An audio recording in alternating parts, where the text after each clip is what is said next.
श्री स्वामी समर्थ. ऐका हरितालिकेची कहाणी. जसा नक्षत्रात चंद्रश्रेष्ठ, ग्रहात सूर्यश्रेष्ठ, देवात विष्णुश्रेष्ठ, नद्यात गंगाश्रेष्ठ, त्याचप्रमाणे हरितालिका हे व्रत सगळ्या व्रतामध्ये श्रेष्ठ आहे. एके दिवशी ईश्वर पार्वती कैलास पर्वतावर बसली होती. पार्वतीने शंकराला विचारलं, महाराज, सर्व व्रतात चांगलं व्रत कोणतं बरं? श्रम थोडे आणि फळ पुष्कळ असं एखादं व्रत सांगा तर मला सांगा, आणि मी कोणत्या पुण्याईनं तुमच्या पदरी पडले हेही मला सांगा. तेव्हा भगवान शंकर म्हणाले, जसा नक्षत्रात चंद्रश्रेष्ठ, ग्रहात सूर्यश्रेष्ठ, 4 वर्णात ब्राह्मणश्रेष्ठ, देवात विष्णुश्रेष्ठ, ग्रहात सूर्यश्रेष्ठ, नद्यात गंगाश्रेष्ठ, त्याचप्रमाणे हरितालिका व्रत हे सर्व व्रतामध्ये श्रेष्ठ आहे. ते तुला मी सांगतो. तेच तू पूर्वजन्मी हिमालय पर्वतावर केलंस आणि त्याच पुण्यानं मी तुला प्राप्त झालो. तू मला प्राप्त झालीस. ते ऐक. हे व्रत भाद्रपद महिन्यातल्या पहिल्या तृतीयेला करावं. ते पूर्वी तू केलंस ते मी तुला आता सांगतो. तू लहानपणी मी तुला प्राप्त व्हावे म्हणून मोठं तप केलंस. 64 वर्ष तर झाडाची पिकलेली पानं खाऊन होतीस. थंडी, पाऊस, ऊन ही तिन्ही दुःख तू सहन केलीस. हे तुझे श्रम पाहून तुझ्या बापाला फार दुःख झालं आणि अशी कन्या कोणाच द्यावी बरे अशी त्याला चिंता पडली. इतक्यात तिथे नारद मुनी आले.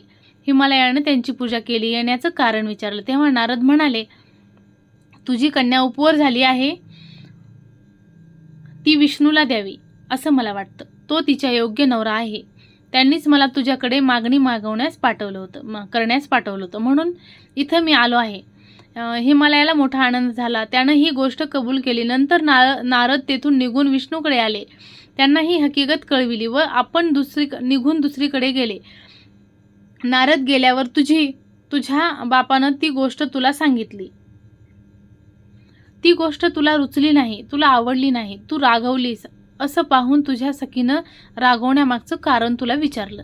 तेव्हा तू त्यांना सांगितलंस, महादेवा वाचून मला दुसरा पती करणं नाही असा माझा निश्चय आहे. असे असून माझ्या बापानं मला विष्णूला देण्याचं कबूल केलं आहे. ह्याला आता काय उपाय करावा?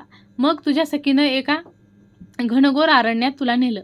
तिथे गेल्यावर एक नदी दृष्टीस पडली. जवळच एक गुहा आढळली.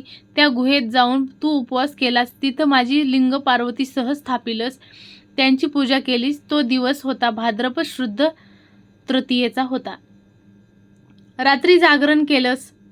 त्या पुण्यानं तुला इथलं माझं आसन हल्लं. नंतर मी तिथं आलो. तुला दर्शन दिलं आणि वर मागण्यास सांगितलं. तू म्हणालीस, तुम्ही माझे पती व्हावं याशिवाय माझी दुसरी इच्छा नाही. नंतर ती गोष्ट मी माझ्या मान्य केली व गुप्त झालो. दुसऱ्या दिवशी ती व्रतपूजा तू विसर्जन केलीस. मैत्रिणीसह त्याचं पारणं केलंस. इतक्यात तुझा बाप तिथे आला. त्यानं तुला इकडे पळून येण्याचं कारण विचारलं. मग तू सर्व झालेली हकीकत तुझ्या वडिलांना सांगितली, तुझ्या बापाला सांगितली. पुढे